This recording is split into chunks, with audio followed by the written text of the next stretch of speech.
Hello friend, যেহেতু এখন সর্ষের ফুলের টাইম, তার জন্য আজকে তৈরি করলাম সর্ষে ফুলের বাটা। তার জন্য কড়ার মধ্যে দিয়ে দিয়েছি সর্ষের তেল, ওর মধ্যে দিলাম 2টো শুকনো লঙ্কা আর দেব কালো জিরে দিলাম কিছুটা।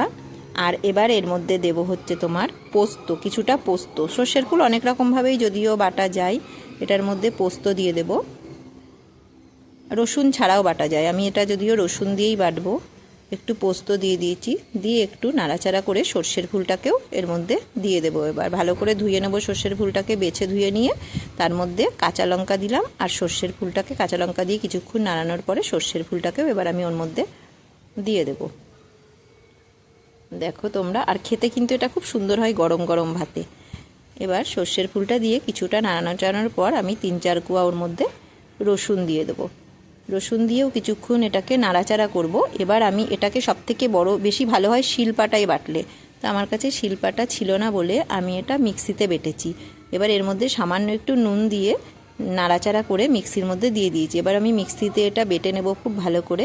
বেটে নেওয়ার পরে এটা আমি নামিয়ে সর্ষের তেল দিয়ে গরম গরম ভাতে খাবো, হেবি সুন্দর লাগে। তোমরা অবশ্যই